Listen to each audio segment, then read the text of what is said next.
Et puis il y a des gens qui sont des experts de ce sujet, notamment sur la question est-ce qu'on peut recréer des faux souvenirs chez des individus? Est-ce qu'on peut recréer de toutes pièces des faux souvenirs chez des personnes? Et une des personnes qui a plus travaillé là-dessus, c'est cette dame-là, Elisabeth Loftus, qui est ici. Et Loftus, elle a fait plein d'expériences, ça fait 40 ans qu'elle bosse là-dessus. Elle a fait un noir d'expérience là-dessus. Je vous en donne quelques-unes. En 79, elle projette un film avec une voiture qui s'approche d'un carrefour comme là, vous voyez les deux photos qui sont là. Et il y en a une qui a été bricolée, ils ont remplacé le stop par un cédé le passage ici. Vous voyez, donc le premier groupe se tape cette arrivée de voiture, et puis qui repart après sur la gauche, je crois. Et puis c'est un stop, et puis ici, c'est le cédé le passage. D'accord ? Question commune, qu'a fait la voiture en arrivant au signal stop? C'est la question qui était posée après le film. Vous voyez ? Et en fait, une semaine plus tard, le deuxième groupe, celui qui avait le panneau avec vous voyez, le passage et ben, la question était quelle était la signalisation du panneau à l'entrée du carrefour. Et là, en fait, vous voyez, en posant la question, en glissant l'élément stop dans la phrase, les gens recréent le souvenir du stop alors qu'ils ont vu un autre panneau, quoi. Et donc, c'est plus de 50% des témoins du deuxième groupe qui affirmèrent que le panneau était un stop. Vous voyez, bon, ça vous semble être un détail. N'empêche que sur une scène de crime, par exemple, si des gens doivent témoigner, ben, ce genre de détail peut être important, quoi. Alors, elle était plus loin, hein. Bon, on peut dire que la formulation de la question suffit à modifier le souvenir d'un épisode dans une certaine mesure, mais elle était bien plus loin. Elle a fait des trucs vraiment géniaux. Elle a fait un autre film avec un véhicule qui roule. Quelle est la vitesse, groupe 1, quelle est la vitesse du véhicule au moment où il a dépassé la grange? Deuxième groupe, quelle est la vitesse du véhicule? Mais elle ne parle pas de la grange. D'accord. Et puis après, elle leur demande à tous, avez-vous vu la grange dans le film? Elle leur demande à tous 7 jours plus tard, hein, si je me rappelle bien dans le protocole. Et dans le groupe 2, qui était le groupe contrôle, quelle était la vitesse du véhicule? Vous voyez, 3% se souviennent avoir vu la grange. Dans le groupe 1, où on plaçait l'élément grange dans la question, on passe à 17%, ce qui est énorme. Mais il n'y avait pas de grange. C'est ça qui est flippant. Il n'y avait pas de grange. Donc la façon de formuler les choses, vraiment, a un impact et peut créer des nouveaux éléments dans le souvenir. C'est un drame, vous vous en doutez, sur le plan juridique. C'est un drame aussi parfois dans certains cadres thérapeutiques où il y a des psys. Alors quand je dis psy, je fais exprès d'utiliser le préfixe psy parce que très souvent, chez nous, ici en France en tout cas, on a tendance à ne pas être très précis sur ce qu'on entend par psy. Derrière le mot psy, vous avez 5 trucs différents. Le premier, on ne va pas le garder, c'est psychopathe. On l'enlève parce que c'est une thérapie un peu particulière. On ne garde pas ça. Vous avez psychothérapeute, psychanalyste, psychiatre et psychologue. Il y a des grosses différences entre. Vraiment, ce n'est pas la même chose, quoi. Les psychiatres sont des médecins avec une spécialité psychiatrique, donc de 3 ans en plus, donc c'est 10 ans d'études, normalement indexés sur un programme national, etc. Il y a un contenu scientifique derrière. Ça ne veut pas dire que le psychiatre ou la psychiatre que vous allez voir, c'est quelqu'un de sympa. Ça ne veut pas dire qu'elle n'est pas à la merci des industries pharmaceutiques, par exemple. Ça ne veut pas dire ça, mais ça veut dire qu'au moins, elle en a sous la semelle au niveau scientifique, quoi. Vous voyez, c'est une formation qui est authentifiée en quelque sorte. Chez les psychologues, il y a plusieurs chemins, mais en gros, soit vous avez un doctorat de psychologie, soit vous faites un master 2, puis après vous pouvez. Il y a plusieurs versants, il y a des psychologues pour enfants, etc. Mais il y a aussi un contenu. D'accord, il y a un contenu.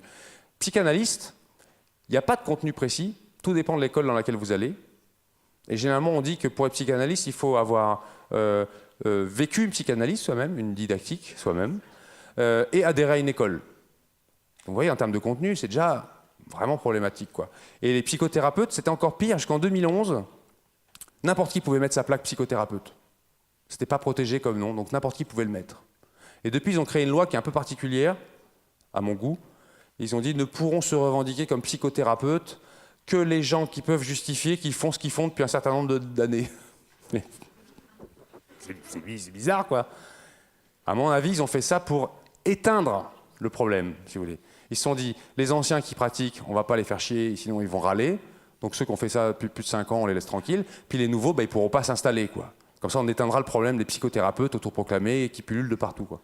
Et en fait, ça n'a pas bien marché, parce que maintenant, il y a des biopsycho-énergéticiens, il y a des bio-machins, dans tous les sens, magnético, psycho, trucs. Enfin, n'importe qui peut bricoler son... Mais des titres qui désignent vraiment un diplôme avec un contenu derrière, il n'y en a pas tant que ça. Vous avez psychologue et psychiatre, hein. Alors je vous dis ça parce qu'il y a pas mal de gens dans le domaine de la psychothérapie un peu improvisée qui utilisent des méthodes qui sont vraiment glauques et qui mettent en jeu la mémoire. On parle parfois de thérapie de la mémoire retrouvée. Ce sont des gens qui vont, par des processus plutôt insidieux, faire renaître en vous le souvenir d'un inceste dont vous n'avez pas la mémoire, ou d'un viol ou d'un abus sexuel sur vous, parce que tous les problèmes que vous avez viennent forcément, dans leur théorie, d'un problème sexuel dans votre enfance. Je vous ai amené un extrait qui était passé dans dans un reportage avec caméra cachée d'un type qui était vivant encore à l'époque, qui s'appelait Bernard Lampert, mais qui est décédé maintenant, et qui pratique ça.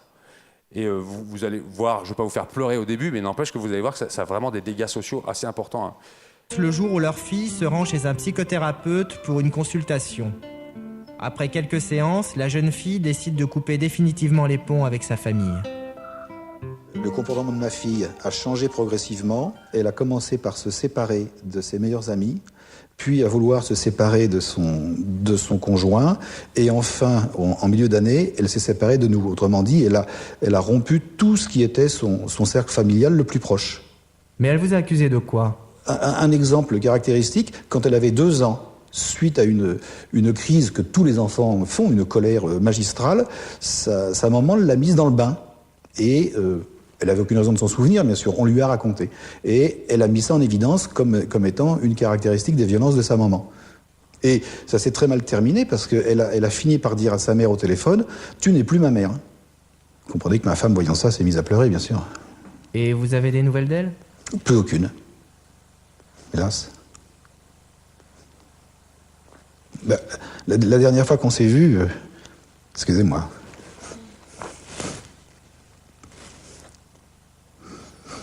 La dernière fois qu'on s'est vu, elle m'a traité de salopard.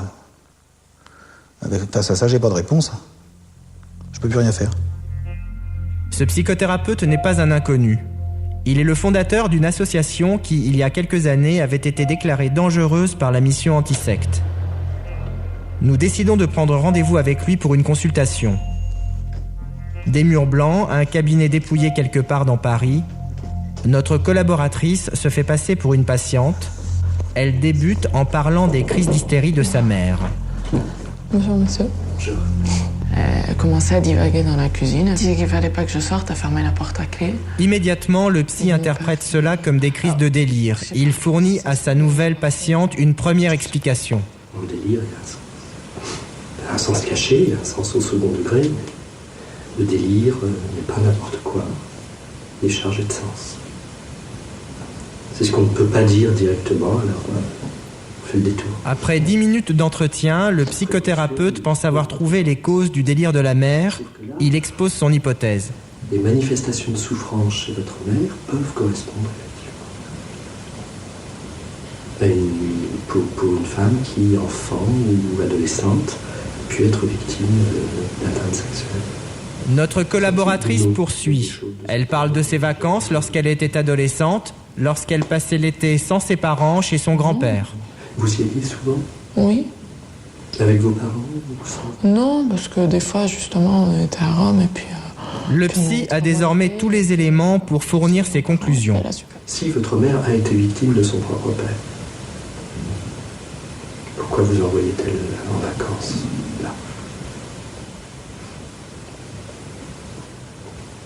Mais justement, si elle avait été victime, elle ne m'aurait pas envoyé.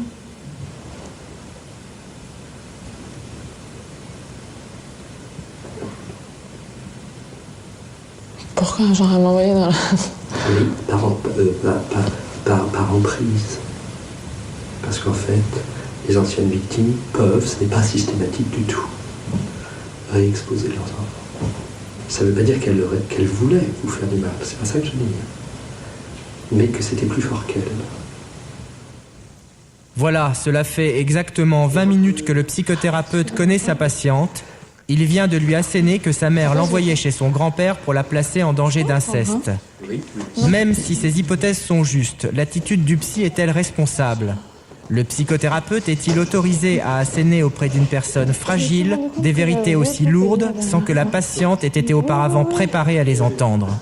Je suis vraiment confuse. Ce qu'on voit aujourd'hui, ce sont des psychothérapeutes qui font n'importe quoi, qui mettent des gens dans des situations de stress, d'agression psychologique extrêmement intense, soit individuellement, soit en groupe, et ensuite qui les laissent en dérive sans aucune assistance. Moi, j'ai eu dans ma pratique quotidienne à récupérer les dégâts de psychothérapeutes autoproclamés, de psychanalystes autoproclamés, de psychiatres incompétents qui pratiquent quelque chose qu'ils maîtrisent plus ou moins bien, qui désorganisent le patient du point de vue psychologique et ensuite qui le laisse se débrouiller pour se reconstituer en disant « moi je m'en lave les mains maintenant qu'il évolue et qu'il grandisse tout seul ».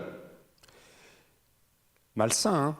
Généralement, ces thérapies de la mémoire retrouvée, elles prennent corps sur un corpus qui est maintenant moribond, hein, je vous l'ai déjà dit. Le freudisme est vraiment un héritage que la plupart des psychologues ont abandonné, et avec notamment la notion d'étiologie sexuelle des névroses, avec l'idée que soit ce que vous avez comme mal-être maintenant viendrait d'un abus sexuel ou d'une situation sexuelle dans votre enfance, soit ce qui a bricolé Freud ensuite, soit de l'envie que vous auriez eu potentielle d'avoir un truc dans votre enfance qui soit de type sexuel. Enfin, en gros, le truc irréfutable, quoi. Donc méfiez-vous de ça, et sachez surtout qu'il est impossible, une fois qu'un souvenir a été recréé de toutes pièces comme celui-là, de distinguer entre un vrai et un faux souvenir. Il n'y a pas de moyen, on ne connaît pas de moyen de faire ça. Il y a plein d'expériences depuis qui ont été menées et qui sont très délicates à monter par notamment Jacqueline Pickrell, Loftus, tous ces gens-là, pour montrer comment faire pour démontrer qu'on peut implanter des faux souvenirs sans pour autant que ce soit moralement dégueulasse de faire ça sur des sujets. Alors ils s'étaient amusés à faire des expériences qui ont été assez célèbres. Il y en a une qui est vraiment géniale, on appelle l'expérience de Bugs Bunny, je vous la raconte rapidement. Hein. Elle avait demandé à ses étudiants d'aller prendre un petit cousin ou un petit frère ou un petit neveu dans leur famille, ou une petite sœur ou une petite cousine, et en leur racontant une sortie à Disneyland qu'ils avaient probablement fait dans leur enfance. Ils gardaient les cas, donc des enfants qui avaient fait une balade à Disneyland. Il leur disait, tu te rappelles de quoi? Alors il leur faisait raconter un petit peu, puis il leur disait, tu te rappelles le château de la Belle au Bois dormant? Ah bah oui, et puis des éléments qui sont vraiment réels, quoi. Puis après il disait, tu te rappelles, on a mangé une glace? Ah ouais, peut-être bien, oui, c'est vrai, oui, ça me dit quelque chose. Et puis tu te rappelles pas, il y a Bugs Bunny à un moment qui est arrivé, qui t'a pris dans ses bras. Et puis la personne dit, ah bon, ça me dit rien. Puis en fait, vous revenez une semaine après, puis vous redemandez. Puis elle dit, ah oui, je me rappelle maintenant, ça m'est revenu et tout. En fait, c'est pas possible. Et c'est là qu'on a la preuve qu'on peut recréer des faux souvenirs. C'est pas possible que Bugs Bunny vous prenne dans ses bras dans Disney, parce qu'il s'est gouré de crèmerie. Et c'est pas un personnage de Disney, Bugs Bunny. Il vient de la Warner, donc ça veut dire qu'il s'est trompé de maison. Vous pouvez pas croiser Bugs Bunny, à part si c'est un client qui se promène, qui s'est déguisé, quoi. Mais c'est pas possible, normalement. Et puis il y a eu d'autres expériences, je vous en ai mis une en lien, qui est assez flippante sur comment, auprès d'étudiants, on a pu recréer un faux souvenir. Ça, c'est Porter et sa collègue qui s'appelle Shaw, je crois, qui ont recréé en 2015 une expérience qui consistait à des étudiants de votre niveau, de votre âge, à recréer chez eux un souvenir de quelque chose qui était de l'ordre du crime dans leur enfance et qui était faux. En partant de vrais souvenirs et en greffant une fausse histoire à côté. Et ben, avec le temps, vous arrivez à convaincre, je crois que c'est plus des 2/3 des étudiants qui, à la fin, oui, c'est vrai, je me rappelle de cette agression à main armée que j'ai fait à l'âge de 12 ans, vous voyez. Et c'était pas vrai. C'est flippant, hein. Éthiquement parlant, c'est difficile à construire, hein, parce que vous pouvez désorganiser complètement une personne et la mettre mal à l'aise. Le monsieur que vous avez vu parler s'appelle Jean-Marie Abgral. Il est auteur de plusieurs bouquins de psychologie sociale dont je vous parlerai dans le cours spécifique. Sur les thérapies de la mémoire retrouvée, vraiment, c'est important. Si des gens, thérapeutes, disent être capables de faire réémerger des souvenirs que vous avez enfouis, à ma connaissance, ça n'existe pas de faire réémerger des souvenirs enfouis. Voilà. Donc si on vous fait réémerger, reconstruire lentement et patiemment un souvenir d'abus, méfiez-vous, quoi. Là-dessus, il y a quelques bouquins, et notamment, on a une grenobloise qui bosse beaucoup là-dessus, Brigitte Axelrad, qui est souvent venue dans ce cours ici, que j'apprécie particulièrement. Elle a fait des articles qui sont en ligne, qui est très facile à trouver. Elle a fait un petit bouquin aussi qui est très très facile d'accès. Vous avez aussi le gros bouquin de Loftus qui est ici, écrit avec Madame Ketcham, que j'ai au bureau en 2-3 exemplaires. Voilà. Donc je vous encourage à compulser ces ouvrages-là si vous êtes confronté à ce genre de choses. Voici la référence de l'étude de Shaw et Porter, je vous la mettrai en lien aussi. C'est terrible. On a même fait aussi ça sur des militaires et recréer des faux souvenirs lors d'attaques, et ça marche. Enfin, c'est absolument terrifiant, quoi. Ce qui fait que le vrai problème moral que ça pose, c'est dans quelle mesure, en justice par exemple, quand le témoignage fait office de preuve, quel crédit donner au témoignage? Quand on sait, je sais pas, peut-être vous êtes trop jeune pour vous rappeler de ça, parce que ce mec a été il faut le dire, décapité quand même. Il a été décapité en 1976, l'année de ma naissance, je suis né en 1976. Il a été décapité, c'est l'antépénultième, l'avant-avant-dernier à avoir été décapité en France. Il s'appelait Christian Ranucci. Il a été condamné dans le cadre d'une affaire de meurtre d'enfants qui s'appelle l'affaire du pullover rouge. Et l'essentiel des choses qui l'ont accablé, c'était des témoignages visuels plus ou moins foireux, quoi. Et Valéry Giscard d'Estaing, à l'époque, avait refusé la grâce. Et il a été décapité, quoi. Il faut se rappeler que jusqu'en 1978, on a décapité les gens en France. C'est quand même étonnant. On a du mal à s'en rappeler de ça. Donc rappelons-nous qu'environ 30% des innocentés, les chiffres sont disponibles, après test ADN, avaient avoué. Ce qui pose le problème des contraintes que la police ou l'incarcération vous met quand vous êtes privé de sommeil, complètement flippé, on vous accuse d'un truc, à force de le répéter, de vous faire répéter, de vous faire répéter, de vous faire... C'est pas impossible qu'on recrée des faux souvenirs et que les gens se mettent à avouer des trucs qu'ils n'ont pas fait. Vous voyez, ils sont disculpés après test ADN. Un exemple, Patrick Dils, et c'est pour ça que la dernière fois, je ne sais pas si vous vous rappelez, j'avais dédié ce cours à 2 personnes. Une personne qui est encore vivante, Patrick Dils, une personne qui est décédée l'an dernier, au mois de septembre, je crois, c'est Roland Agré. Les 2 ont fait 15 ans de tôle pour rien. Voilà, je tenais à le dire. Donc si un jour vous devez témoigner contre quelqu'un, rappelez-vous que le témoignage est loin de faire office de preuve. Et que si on veut se rappeler de la couleur d'une voiture qui a percuté quelqu'un, 10 minutes plus tard, il n'y a aucune chance que vous soyez sûr de vous, hein. Même 5 minutes plus tard.